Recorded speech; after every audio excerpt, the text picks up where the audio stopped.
মানুষকে আল্লাহ তাআলা লোভী করে সৃষ্টি করেছেন। মানুষ প্রত্যেকেই যেই কাজ করে সবাই আমরা কি চাই? লাভ চাই। কি চাই ভাই? লাভ চাই। কেউ দুনিয়ার লাভ, কেউ পরকালের লাভ। প্রত্যেক ব্যবসায়ী যখন ব্যবসা করে সেও লাভ চায়। মা তার সন্তানকে লালন পালন করে, সেও লাভ চায় যে আমার সন্তান আমার খেদমত করবে। অর্থাৎ মানুষ যে কাজগুলো করে এই কাজের পিছনে তার মূল মাকসাদ থাকে লাভ, আশা। তো প্রত্যেকটা ব্যবসায়ীর যেমন দুনিয়াতে একটা নিয়ম আছে, একটা মৌসুম আছে। কোনো ব্যবসায় গরমকালে অনেক বেশি লাভ হয়, আবার কোনো ব্যবসায় শীতকালে অনেক বেশি লাভ হয়। ঠিক তদ্রূপভাবে পরকালের ব্যবসায় একটা মৌসুম আছে। পরকালের ব্যবসার কি আছে ভাই? মৌসুম আছে। আল্লাহ রাব্বুল আলামিন এই উম্মতের হায়াত কম দিয়া এই উম্মতের বৈশিষ্ট্য অন্য উম্মতের চাইতে মর্যাদাশীল করছেন। সুবহানাল্লাহ। আজকে ২৭তম রজনী নবীজি সাল্লাল্লাহু আলাইহি ওয়াসাল্লাম বের হয়েছিলেন লাইলাতুল কদর কবে এটা জানানোর জন্য, সংবাদ দিবেন উম্মতকে যে লাইলাতুল কদর কবে। তো বের হওয়ার পরেই দেখলেন দুইজন সাহাবী ঝগড়া লেগে গেল। নবীজি তাদের ঝগড়ার মীমাংসা করতে গিয়ে লাইলাতুল কদর কবে এটা ভুলে গেলেন। পরে মীমাংসা করার পর নবীজি বললেন, আমাকে জানানো হয়েছিল লাইলাতুল কদর কবে, কিন্তু তোমাদের দুইজনের ঝগড়ার কারণে আমি লাইলাতুল কদর কবে এটা ভুলে গেছি। এই যে লাইলাতুল কদর ভুলে যাওয়া, এর অনেকগুলো হিকমত মুফাসসিরিনে কেরাম, মুহাদ্দিসিনে কেরাম উল্লেখ করছেন। সবচাইতে ঈমান ভিত্তিক নির্ভরযোগ্য প্রশ্নের উত্তর হলো এই, লাইলাতুল কদর কবে হবে এটা জানাইছেন কে? আল্লাহ তাআলা তার হাবিব সাল্লাল্লাহু আলাইহি সাল্লামকে জানাইছেন। আবার আল্লাহ তাআলাই তার উম্মতের, তার বান্দার কল্যাণের জন্য, মঙ্গলের জন্য বুলাই দিছেন। এর মধ্যে কি হিকমত আছে একমাত্র আল্লাহ ভালো জানেন। এটা হলো ঈমান ভিত্তিক সবচেয়ে নিরাপদ জবাব। আল্লাহ জানাইছেন, আল্লাহ তাআলা আবার দয়া করে মায়া করে মঙ্গলের জন্য আবার এটা বুলাই দিছেন। কেন বুলাইছেন? মুহাদ্দিসিনে কেরাম কতগুলো মত যেন দিল শান্তি পায়, এই জন্য এই কথা কতগুলো তাফসির উল্লেখ করছেন।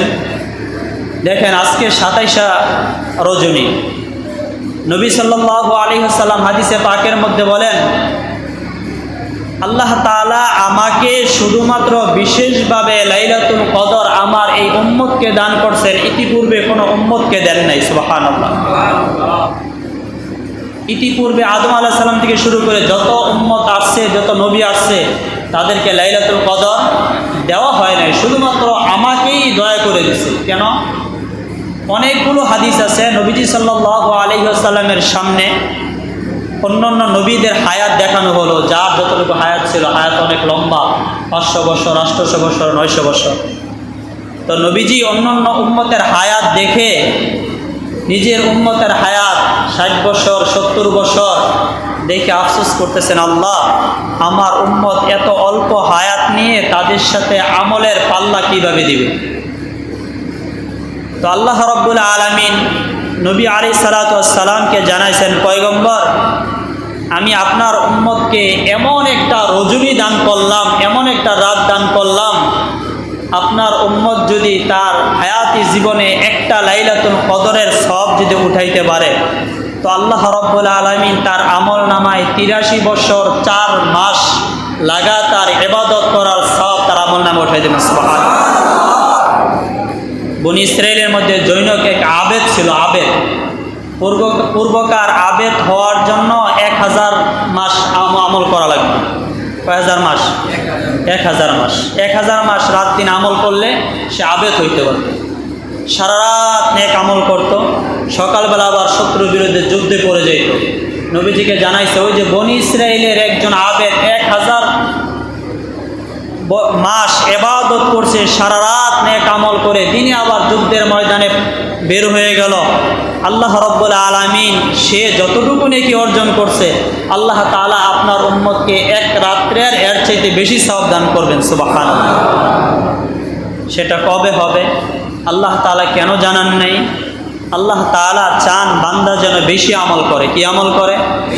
বেশি আমল করে, একদিন যেন নির্দিষ্ট না করে।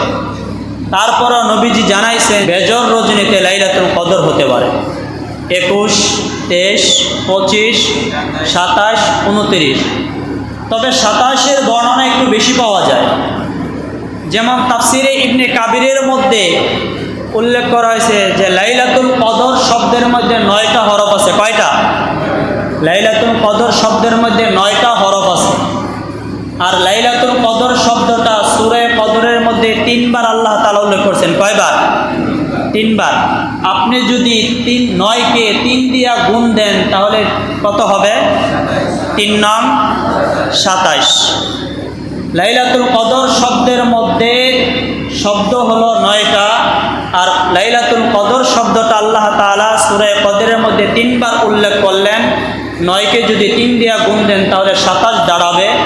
তাফসির ইবনে কাবিরের মধ্যে বলেন যে লাইলাতুল কদর 27 রজনীতে হতে পারে, এটা বেশি গ্রহণযোগ্য অভিমত। তবে অনেকগুলো আলামত বর্ণনা করছেন যে ওই রাতের আমল অন্যান্য রাতের চাইতে অনেক বেশি গ্রহণযোগ্য, ভালো লাগবে, মনের আগ্রহ জন্মাবে। লাইলাতুল কদরের এটা বরকতময় রজনী। নবীজি বলেন মান কামা লাইলাতুল কদরি ঈমানাও ওয়া ইহতিসাবান গুফিরা লাহু মা তাকদ্দামা মিন যামবি। যে ব্যক্তি ঈমান নিয়ে সওয়াবের আশায় লাইলাতুল কদরে দাঁড়াবে, আল্লাহ তাআলা তার পিছনের সমস্ত গুনাহগুলো মাফ করে দিবেন। সুবহানাল্লাহ। এই দাঁড়ানোর অর্থ কি? আমাদের সমাজে বিশেষ করে মা বোনরা একটু বিপদের মধ্যে পড়ে।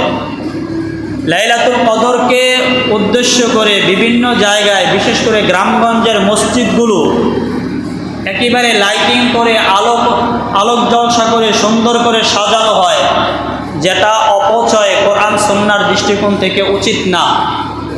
এটা একটা কোরআন সুন্নাহর খেলাফ কাজ। বিভিন্ন জায়গায় সালাতুত তাসবিহ নামাজটা জামাতের সাথে আদায় করা হয়, বিশেষ করে মহিলারা বেশি। সালাতুত তাসবিহ নামাজ জামাতের সাথে আদায় করা, কোনো ইমাম এই মত পোষণ করেন না যে সালাতুত তাসবিহ নামাজ জামাতের সাথে আদায় করতে হবে। নবীজি তার চাচাকে শিখাইলেন, বললেন প্রতিদিন পড়ো, সম্ভব হলে সপ্তাহে, মাসে, বছরে, জীবনে একদিন। শেষে এই কথা বলে নাই না পারলে জামাতে পড়ো, এই কথা বলে নাই। কেউ জামাতে পড়ে নাই। 4 ইমাম, কোনো একজন ইমাম সালাতুত তাসবিহ নামাজ জামাতে পড়ার কথা বলেন নাই। আমাদের সমাজের মা বোনেরা বিশেষ করে বিভিন্ন জায়গায় একটা জামাত বানায় সালাতুত তাসবিহ নামাজ জামাতের সাথে পড়ে, যেটা সম্পূর্ণ মাকরুহ, নিষিদ্ধ। এই কাজটাও করা যাবে না। লাইলাতুল কদরকে উদ্দেশ্য করে বিভিন্ন ছোটো ছোটো বই পাওয়া যায়।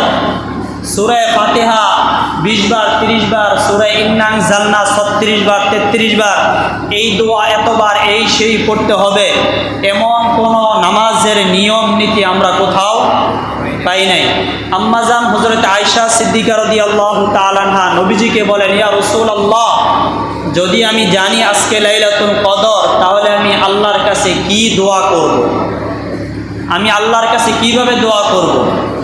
আল্লাহ তাআলার পয়গম্বর শিখাইলেন, যদি তুমি জানো আজকে লাইলাতুল কদর, তাহলে তুমি দোয়া করবা, আল্লাহুম্মা ইন্নাকা আফুবুন তুহিব্বুল আফওয়া ফাফু আন্নী। আল্লাহুম্মা ইন্নাকা আফুবুন তুহিব্বুল আফওয়া ফাফু আন্নী। আয় আল্লাহ, আপনি ক্ষমাশীল, আপনি ক্ষমা করতে ভালোবাসেন, আর আমি অপরাধী। আর আল্লাহ, যেহেতু আমি অপরাধী আর আপনার ভুল ক্ষমা করতে ভালোবাসেন, ফাফু আন্নী, আয় আল্লাহ আপনি আমাকে মাফ করে দিন। সুবহানাল্লাহ। মুফাসসিরিনে কেরাম ওমান কামা লাইলাতুল কদরির ব্যাখ্যা করছেন, এই রাতকে 3 ভাগে ভাগ করা। কয় ভাগে? 3 ভাগে। যতক্ষণ মন ভালো লাগে ততক্ষণ নফল নামাজে দাঁড়ায় থাকেন। আপনি সারা রাত নফল নামাজ পড়েন, একেবারে সাহারি খাইতে কষ্ট, ফজরের নামাজ জামাতে পড়তে কষ্ট, এটা বলে না। আপনার যতক্ষণ মন ভালো লাগে, আনন্দ লাগে, ততক্ষণ আপনি নফল নামাজে দাঁড়ায়া একেবারে সুন্দর করে মহাব্বতের সাথে, খুশুর সাথে নামাজ আদায় করেন। নামাজ পড়তে পড়তে আপনি মোটামুটি ক্লান্তি চলে আসছে, তারপরে আপনি একটা বাক নির্ধারণ করেন আধা ঘন্টা 1 ঘন্টা পবিত্র কোরআন তেলাওয়াত করার জন্য। যেহেতু এই রাত্রের সবচেয়ে গভীর সম্পর্ক কিসের সাথে? কোরআনের সাথে। কিসের সাথে? কোরআনের সাথে। আল্লাহ তাআলা কদর নামে একটা সূরা নাজিল করছেন। আল্লাহ বলেন, ইন্না আনজালনাহু ফি লাইলাতিল কদর, হে আমি নিশ্চয়ই লাইলাতুল কদরে কোরআন নাজিল করছি। নবীজিকে বলেন ওমা আদরাকা মা লাইলাতুল কদর, হাবিব আপনি কি জানেন লাইলাতুল কদর কি? আল্লাহ নিজেই উত্তর দিলেন লাইলাতুল কদর হলো 1000 মাস ইবাদত করার চাইতে উত্তম। সুবহানাল্লাহ। তানাজ্জালুল মালাইকা, এই রাত্রে ফেরেশতাগণ রূহুল আমিন তার দল নিয়ে জমিনের বুকে আসেন। কতক্ষণ পর্যন্ত? যারা গুনাহ করছে, যারা গুনাহ করতে করতে নিজের জীবনটা একেবারে বিলীন করে দিয়েছে, এই রাত্রে যদি আল্লাহর দরবারে এসে কান্নাকাটি করে মাপ চায় তো আল্লাহ তাআলা তাদের পিছনের সমস্ত গুনাহগুলো মাফ করে দেন। সুবহানাল্লাহ। কতক্ষণ পর্যন্ত? ইয়া হাত্তা মাতলাইল ফজর, ফজরের আজান পর্যন্ত, সাহারি শেষ হওয়া পর্যন্ত আল্লাহ তাআলা ফেরেশতা দিয়ে ডাকতে থাকেন। একেবারে শেষ মুহূর্ত কোনো গুনাহগার বান্দা যদি এসে বলে আল্লাহ আমি জীবনে অনেক গুনাহ করে ফেলেছি, আল্লাহ তুমি আমাকে মাফ করে দাও, আল্লাহ তাআলা তার গুনাহগুলো মাফ করে দেন। সুবহানাল্লাহ। আগেও বলছি এই যে অফারের সময় পরকালের ব্যবসার একটা মৌসুম আছে, সেটা হলো রমজান মাস, জুমার রাত, লাইলাতুল কদর, লাইলাতুল বরাত, বিশেষ করে 2 ঈদের রাত। কখন? দুই ঈদের রজনীতে আমল করা আল্লাহ তাআলার কাছে অনেক বেশি পছন্দনীয়। কিন্তু আমাদের সমাজের চিত্র, সাধারণ মানুষের কথা বলতেছি না, যারা মোটামুটি দিনদার, যারা মোটামুটি দিনের সাথে যাদের পরিবেশ সম্পর্ক ভালো, ঈদের রজনী কয়দিন রোজা রাখার পরে ঈদের রাত আসে? কয়দিন? 29 দিন অথবা 30 দিন রোজা রাখার পরে কোন রাত আসে? ঈদের রাত আসে। ঈদের রাতকে হাদিসে পাকের মধ্যে পুরস্কারের রাত হিসাবে আল্লাহ তাআলা ঘোষণা করছেন। বান্দা এই যে আপনি একটা মাস রোজা রাখলেন, তারাবির নামাজ পড়লেন, ঈদের রজনীতে সকালবেলা আল্লাহ রব্বুল আলামিন ফজরের নামাজের পরেই উম্মতে মুহাম্মদীকে ডাকতে থাকেন, ফেরেশতাদের দলকে জমিনে পাঠায় দেন, রাস্তার অলিতে গলিতে তারা দাঁড়ায় যায় আর ডাকতে থাকে হে মুহাম্মদের উম্মতের দল, তোমরা ওই রব্বে কারিমের দিকে অগ্রসর হও, যিনি অনেক দয়ালু, যিনি ক্ষমাশীল, যিনি তোমাদের অপরাধকে ডেকে রাখেন, ওই রব্বে কারিমের দিকে অগ্রসর হও। আল্লাহ তাআলার ইজ্জত আর বরত্বের কসম করে বলতেছি, যতক্ষণ তোমরা আল্লাহ তাআলাকে স্মরণ করবা আমি আল্লাহ তোমাদের জীবনের সমস্ত গুনাহগুলো মাফ করে দেব। সুবহানাল্লাহ। দুনিয়ার ব্যাপারে যা চাইবা এ ব্যাপারে আমি তোমাদের কল্যাণের বিষয়ে ফিকির করব, বিবেচনা করব, তবে পরকালের বিষয়ে যা চাইবা, চাইতে দেরি হবে, তা দিতে আমি আল্লাহ দেরি করব না। সুবহানাল্লাহ। ঈদের ময়দান থেকে যখন বান্দা ফিরে, আল্লাহ বলে এখন নিষ্পাপ হয়ে একজন সন্তান মায়ের পেট থেকে জন্মগ্রহণ করলে যেমনিভাবে তার কোনো গুনাহ থাকে না, আমি আল্লাহ ঈদের নামাজের পরে আমি প্রত্যেক বান্দাকে ঠিক তদ্রূপভাবে নিষ্পাপ করে প্রত্যেকের বাড়িতে পৌঁছাই দেব। সুবহানাল্লাহ। ঈদের রাত, ঈদের রজনী হলো পুরস্কারের রাত। যখন আমরা একেবারে রোজা রেখে ক্লান্ত হয়ে গেলাম, তারাবির নামাজ পড়ে ক্লান্ত হয়ে গেলাম, ঈদের রাত্রে এশারের নামাজটাও জামাতের সাথে পড়ার পরিবেশ থাকে না। কয়টা কারণে আমাদের কিছু যুবকরা ওই চান রাত বলে, ঈদের রাতকে কি রাত বলি আমরা? চান রাত। চান রাত বলে কিছু কিছু যুবক আছে বারবার গিয়ে মনে করেন চুল কাটতে থাকে। ইহুদি নাসারা খ্রিস্টানদের তরিকায় চুল কাটা, এটা তো আমাদের সন্তানদের একটা অভ্যাস হয়ে গেছে। ইহুদি নাসারা খ্রিস্টানদের তরিকায় সন্তানরা ঈদের রজনীতে 300-400 টাকা দিয়ে চুল কাটে না? আছে না নাই? 300-400 টাকা দিয়ে চুল কাটে ইহুদি নাসারা খ্রিস্টানদের পরিবেশে। 1-2 ঘন্টা সময় লাগায় চান রাতে কেউ চুল কাটে। আবার কিছু কিছু বন্ধুদেরকে একসাথে একত্রিত করে, সবচাইতে বড় আফসোসের বিষয়ে যেটা, ওই সারা রাত ডোল গান বাদ্য উচ্চস্বরে গান বাজাইতে থাকে, সারা রাত আনন্দ ফুর্তি করতে থাকে, যার ফলে তারা তো ফজরের নামাজ পড়েই না। যারা যে আল্লাহর বান্দারা ফজরের নামাজ পড়তে চায় বা রাত্রে একটু আমল করতে চায়, তারাও তাদের গান বাদ্যের কারণে আমল করতে পারে না। তারা কিন্তু মুসলমানদের সন্তান, আমাদেরই সন্তান, এজন্য তাদেরকেও বাধা দেওয়া দরকার। আনন্দ ফুর্তি তো ইসলাম নিষেধ করে নাই। ভাই আপনি 1 মাস লাকড়ি জমাইলেন, 10 দিন আপনি লাকড়ি জমাইলেন, এই লাকড়িগুলো যদি আপনি আগুন দিয়া জ্বালাইতে চান কয় মাস লাগবে? মাস লাগবে? 1 মাস লাকড়ি জমাইলেন আপনি 10-12 জন লোক নিয়ে, ছোট্ট একটা মেসের কাঠি দিয়ে আগুন ধরাই দিলে মুহূর্তের মধ্যে আগুনগুলো, এই লাকড়িগুলো পুড়ে কি হবে? শেষ হয়ে যাবে। রমজানের 1 মাস তারাবি পড়লেন, রোজা রাখলেন, গুনার পরিবেশ থেকে বাঁচলেন, ঈদের রজনীতে রাত্রে আল্লাহ তাআলা ফেরেশতাদেরকে নিয়ে গর্ব করেন। আর ফেরেশতা দল ওই ঈদের রাত্রে কেন পাঠান? মুহাদ্দিসিনে কেরাম বলে, ওই যে আল্লাহ তাআলা শুরুতে বলছিল আমি দুনিয়াতে খলিফা প্রেরণ করব, ফেরেশতারা কি বলছিল? যে আল্লাহ আমরাই তো আপনার প্রশংসা করতেছি, মানুষ পাঠানোর দরকার নাই, তারা ঝগড়া ফাসাদ করবে। এই বিষয়টা আল্লাহ তাআলা ফেরেশতাদেরকে সচক্ষে দেখানোর জন্য ঈদের রজনী রাত্রে অসংখ্য ফেরেশতা জমিনে পাঠায় দেন, তার তোমরা যাও গিয়া দেখো এই রাত্রে বান্দারা কি আমল করে। আর এই রাতকে আল্লাহ রাব্বুল আলামিন আল্লাহ তাআলার আরশে আযীমে পুরস্কারের রাত হিসাবে ঘোষণা করেন এবং বলতে থাকেন, যেই দিন হাশরের ময়দানের অবস্থা, নবীজিকে সূরা হজ যখন আপনি পড়বেন নবীজিকে জানান, নবী আপনি দেখবেন হাশরের ময়দানের ভয়াবহ অবস্থাটা কেমন হবে। একজন মা তার সন্তানকে গর্ভপাত করে দিবে, সে কল্পনাও করতে পারবে না, কিভাবে গর্ভপাত হচ্ছে এটাও সে জানবে না। মানুষগুলো নেশাগ্রস্ত থাকবে। আল্লাহ তার হাবিবকে বলেন, হাবিব তারা নেশা করে না, এটা আমি আল্লাহ তাআলার এক আযাব, কঠিন এক আযাব। আল্লাহ বলেন, এই কঠিন মুহূর্তে যে ব্যক্তি বা যারা 2 ঈদের রাত অর্থাৎ ঈদুল ফিতর আর ঈদুল আজহার 2 রাত্রে জেগে ইবাদত করবে, আল্লাহ তাআলা তাদের দিলগুলো ওই দিন ভয়ের কারণে আতঙ্কের মধ্যে ফেলাইবেন না। আল্লাহ তাআলা তাদেরকে নিজ কুদরতি দ্বারা তাদেরকে আল্লাহ তাআলা নিরাপদ স্থানে তাদেরকে স্থান দিবেন। সুবহানাল্লাহ। কিন্তু ঈদের রজনীতে সারা মাস রোজা রেখে আমাদের সন্তানগুলো ঈদের রাত্রে উচ্চস্বরে গান বাজাইতে থাকে, আনন্দ ফুর্তি করতে থাকে, একেবারে ভোর পর্যন্ত গান বাজায়। ফজরের নামাজ তো জামাতে পড়ার প্রশ্নই আসে না, কারণ ফজরের আগেই সে ঘুমাইলো, সারা রাত অন্যায় অপরাধ করে গান বাজায়। তারপরে ঈদের নামাজগুলো আগে আগে পড়া সুন্নত না? ঈদের নামাজগুলো আগে আগে পড়া সুন্নত। পরে কারা বলে সারা রাত গান বাদ্য বাজায় অন্যায় অপরাধ করে ফজরের আগে শুইল, ফজরের নামাজ তরক করলো, ঘুম থেকে উঠে 7টা 8টায়, যদি ঈদের নামাজ যদি 9টাও দেয় তাহলে এই সমস্ত যুবকের ভাগ্যে ঈদের জামাত পড়ার সুযোগ হয় না। আবার মাসালা বের হয়ে যায়, ঈদের নামাজ পড়া তো ফরজ না, ফজরের নামাজ পড়া সুন্নত না নফল? ফজরের নামাজ পড়া ফরজ। এই নামাজের ক্ষেত্রে কেউ এই কথা বলে নাই, ভাই ফজরের নামাজ যে ছেড়ে দিলে এটা তো ফরজ ছিল, গান বাদ্য এটাও হারাম, হারাম কাজ করলা, ফজরের নামাজ ফরজ তরক করলা, ছেড়ে দিলা। ঈদের নামাজ তো ফরজ না, এটা না পড়লেও সমস্যা নেই।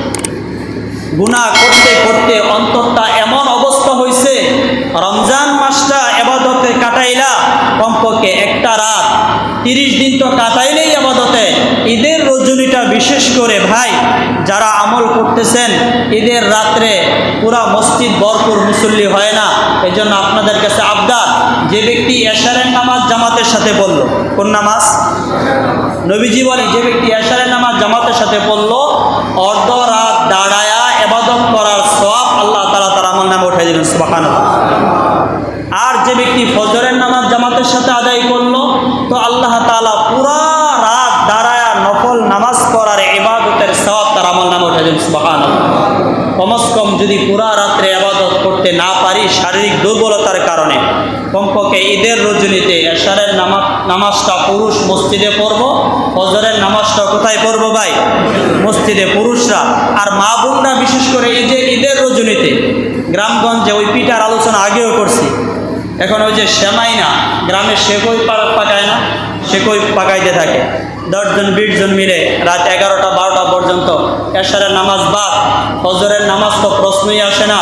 মা বন্ধুরকে বলে দিলেন, ভাই খাবারের বিষয় তো প্রতিদিনই খাওয়া যায়, ঈদের পরের দিন খান। ঈদের রাতটা গুরুত্বপূর্ণ একটা রাত, ঈদের রাত্র আমল করেন। আর লাইলাতুল কদরের আমলের জন্য নির্দিষ্ট কোনো নিয়ম নাই। এই রাতকে আপনি 3টা ভাগ করেন। একটা ভাগ বলছিলাম যতক্ষণ মনে চায় নামাজ পড়েন, দ্বিতীয় ভাগে আপনি পবিত্র কোরআন তেলাওয়াত করতে পারলে যতক্ষণ মনে চায় পবিত্র কোরআন কি করেন? তেলাওয়াত করেন। আর তেলাওয়াত করতে না পারলে কমস কম একটু বাতি ধরা পবিত্র কোরআনের কপিটা নিয়ে আপনি খুলে খুলে দেখেন। কোরআন দেখলে সওয়াব আছে না? কোরআন দেখলেও কি আছে? সওয়াব আছে। মার চেহারার দিকে তাকাইলে সওয়াব, কালো ঘর ওই গিলাপওয়ালা ঘরের দিকে তাকায় থাকলে সওয়াব। কোরআন শরীফের দিকে যদি কোনো বান্দা তাকায় থাকে, আল্লাহ তাআলা তার আমলনামায় সওয়াব উঠায় দেন। 1 ঘন্টা আধা ঘন্টা সময় আপনি পড়তে পারেন না, কোরআন শরীফ নেন, শুধু 1 ঘন্টা দেখেন আর পৃষ্ঠাগুলো উল্টান, দেখেন সম্ভব হলে চোখ দিয়ে পানি জড়জড়ায় বের করেন। আল্লাহ, আজকে তুমি লাইলাতুল কদরে পবিত্র কোরআন নাজিল করছো। আল্লাহ, আমি কোরআন পড়তে পারি না, আমার মতো হতভাগা আর কেউ নাই। আল্লাহ, কোরআনটা বুকে নিয়ে বলেন, আল্লাহ এর উসিলা তুমি আমাকে মাফ করে দিও। এটা তো কসম করে বলতে পারি, একজন কোরআন পড়তে পারে নাই, কিন্তু কোরআনের কপিটা নিয়ে যদি খুলে এভাবে তার চোখ দিয়া পানি জড়ায় বের করতে পারে, আরেকজন যে পবিত্র কোরআন তেলাওয়াত করতে পারে তার চোখ দিয়া পানি বের হয় নাই, আল্লাহ তাআলা যে ব্যক্তি পড়তে পারে নাই চোখ দিয়া পানি বের হয়েছে, আর ওই আবেগ নিয়ে যদি বলতে থাকে, আল্লাহ আমি তো পড়তে পারি না, তুমি আমাকে মাফ করে দিও, বুঝি না, আল্লাহ তাআলা তার চাইতে ওই না পড়নেওয়ালা লোকটাকে আগে মাফ করে দিবেন। সুবহানাল্লাহ। শেষ রাত, সাহারি খাওয়ার আগে সম্ভব হলে এক কোণে বসে একটু দোয়ায় লিপ্ত হয়ে যায়। বাংলাতেই বলেন না, আল্লাহ সব ভাষা বুঝে না? বুঝে। আল্লাহকে যেমনে ডাকবেন আল্লাহ এমনি শোনে। উদউনি আস্তাজিব লাকুম, বান্দা তুমি আমাকে যেমনে ডাকবা আমি এভাবেই সাড়া দিব তোমার ডাকে, বিনয় আর আগ্রহের সাথে। আল্লাহ আমি অনেক গুনাহগার, আল্লাহর সামনে যত নিজেকে ছোট মনে করতে পারে, আল্লাহ আমার কিচ্ছু নাই, কোনো আমল নাই, আল্লাহ আমি কিছু করতে পারি নাই, আমি এতটুকু আমলও করি নাই যে তোমার দরবারে 2টা হাত আমি উঠাইব, আল্লাহ এতটুকু আমলও করি নাই আল্লাহ। তবে আমি জানি আল্লাহ তোমার নাম রহমান, তোমার নাম গফফার। ওই যে হাদিসে অনেক ওয়াকিয়াত আছে না, এক বাবা তার সন্তানকে নসিহত করছিল যে মৃত্যুর পরে আমাকে জ্বালাই দিও। কি করো? আগুন দিয়া পোড়াবা আমাকে, পোড়ায়া যখন অনেক প্রচণ্ড বেগে বাতাস আসবে আমার ছাইগুলো বাতাসের সাথে উড়াই দিবা, কিছু অংশ আকাশে উড়ে যাবে, কিছু অংশ জমিনে থাকবে, কিছু অংশ পানির মধ্যে মিশ্রণ হয়ে যাবে। কেন? যেন আল্লাহ আমাকে না ধরতে পারে। হাসরের ময়দানে আল্লাহ তাআলা নবী হাদিস বর্ণনা করছেন, বান্দাকে জিজ্ঞাসা করলেন যে তুমি এটা কেন করলা? বলল, আল্লাহ অন্য কোনো কারণে না, সারা জীবন তো গুনাহ করছি, জানি তুমি ধরলে মাপ পাওয়ার কোনো সুযোগ নেই, তুমি জিজ্ঞাসা করলে। আল্লাহ আমি কি জবাব দেবো? তোমার সামনে যেন এই চেহারা না দেখাইতে হয়, এই মনে কইরা সন্তানদেরকে আমি আদেশ করছিলাম আমাকে আগুন দিয়া পোড়ায়া ছাই বানায় যেন একেবারে উড়ায় দেয়, যেন তুমি না ধরতে পারো।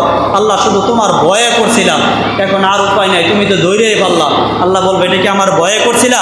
হ্যাঁ আল্লাহ আমি তোমার ভয়ে করছিলাম। আল্লাহ বলবেন যা আমি তোকে মাফ করে দিলাম। সুবহানাল্লাহ। আল্লাহর সামনে যত ছোট হওয়া যায়, গুনাহ নিয়ে অন্য কারোর সামনে ছোট হবেন না। আমি এই গুনাহ করছি, এই গুনাহ করছি বন্ধুকে বলবেন না, গুনার সাক্ষী বানাবেন না, গুনার সাক্ষী কাউকে বানাবেন না। গুনাহ করছেন, আল্লাহর কাছে মাপ চান। কার কাছে? হ্যাঁ, একজন বুজুর্গ ব্যক্তি যাকে আপনি, যার কথা শুনলে দিনের কথা মনে হয়, একজন আলেম বুজুর্গ, তাকে আপনি জানাইতে পারেন, সে কাউকে বলবে না। সে আপনাকে প্রেসক্রিপশন দিবে, ভাই তুমি এই গুনাহ থেকে এভাবে সরে আসো, আস্তে আস্তে এভাবে সরে আসো। তাকে বলতে পারেন, এটা সাক্ষী হবে না। সে আপনাকে ওষুধ দিবে, প্রেসক্রিপশন দিবে, আপনি গুনাহ থেকে বাঁচতে পারবেন। বাকি আপনি গুনার ব্যাপারে আল্লাহকে বলেন, আল্লাহ আমি গুনাহ করছি, আর কেউ জানে না। আল্লাহ আমি তো উপর দিয়ে ভালো হয়ে চলতেছি, কিন্তু আমি জানি কতটুকু গুনাহ করছি। আল্লাহ তুমি যদি মাফ না করো তাহলে কার কাছে আমি হাত পাতবো? ফকির এক দুয়ারে যায়, তার দরজা বন্ধ, আরেক দুয়ারে যায়, দরজা বন্ধ, শত দুয়ার খোলা থাকে। মালিক আমি তো পড়ছি লা ইলাহা ইল্লাল্লাহ, তুমি ছাড়া আর কেউ নাই, তুমি আমাকে সরাই দিলে আল্লাহ আমি আর কার কাছে যাইব? তুমি আমাকে যদি মাফ করে দাও কাউকে জিজ্ঞাসা করতে হবে না, আর যদি শাস্তি দাও তাহলে তোমার কোনো লাভ নাই। আল্লাহ তুমি আমাকে মাফ করে দাও। শেষ রজনীতে শেষ বার্তা দোয়া করে কান্নাকাটি করেন। এই রাত্রে যতটা সম্ভব সালাতুত তাসবিহ নামাজ একা একা পড়েন, নফল আরও যা নামাজ আছে উমরি কাজা নামাজ পড়েন। মা বোনদেরকে বলে দিবেন যে নির্দিষ্ট কোনো নিয়মে এই রাত্রে নামাজ নাই, নির্দিষ্ট দোয়া আছে। আল্লাহুম্মা ইন্নাকা আফুউন তুহিব্বুল আফওয়া ফাআফু আন্নি, এই দোয়াটা পড়বেন। আরবিতে না পারলে বাংলাটা পড়বেন। আজকে 27তম রজনী, জানি না লাইলাতুল কদর হয় কিনা, আরও সামনে 29 রজনী আরেকটা আছে। এই রাত্র আজকে যে আমল করছি ওই রাত্রে ওইভাবে আমল করব ইনশাআল্লাহ। বিশেষ করে দুই ঈদের রাত্রে, এটা তো কোনো সন্দেহ নাই। ঈদের রাত্রের ব্যাপারে সন্দেহ আছে? সন্দেহ নাই। হাদিসে আসছে যে ঈদের রাত্রে যদি বান্দা আমল করে তাহলে হাসরের ময়দানে তার দিলটা আতঙ্কের কারণে মরবে না। আল্লাহ তাআলা ওই দিন তার দিলকে সজাগ রাখবেন, তাজা রাখবেন, আতঙ্কের কারণে মরার মতো হবে না। এই জন্য আমরা আজকে থেকে নিয়ত করি, আনন্দ ফুর্তি তো করবই, ঈদের পরে করব। ঈদের রাতটা এশারের নামাজ জামাতে, ফজরের নামাজ জামাতে, 2-4 রাকাত নফল নামাজ পারলে পড়বো। 30 দিন মেহনত করলাম, আর একদিন মেহনত করলে কি হবে ভাই? বান্দার ফলাফল, বান্দার আমলের ফলাফল কখন? শেষে। কখন? ইন্নামাল আমালু বিল খাওয়াতিম। বান্দার আমলের ফলাফল শেষে, কাজের ফলাফল শেষে, বোনাস দেয় শেষে। আর খাবার পেট ভরে কোন লোকমায়?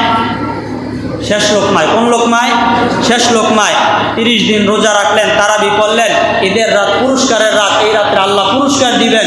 যদি এই রাত্রে গুনার মধ্যে যদি আমরা পড়ে যাই, তাহলে আল্লাহ না করুক যদি আযাব চলে আসে, তাহলে এটা বড় কঠিন আযাব হবে।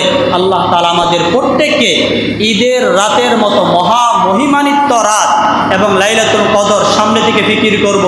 আজকে 27-এ যতটুকু আমল করছি, 21-এ ততটুকু করব। 27-এ যতটুকু করছি, 23-এ করব। 23-এ যতটুকু করব, 25-এ করব। 27, 29 অর্থাৎ এই বেজর রজনীগুলোতে পরিপূর্ণভাবে ইনশাআল্লাহ জেগে থেকে আমল করার চেষ্টা করব। আল্লাহ আমাদের তৌফিক দান করুক। আমিন।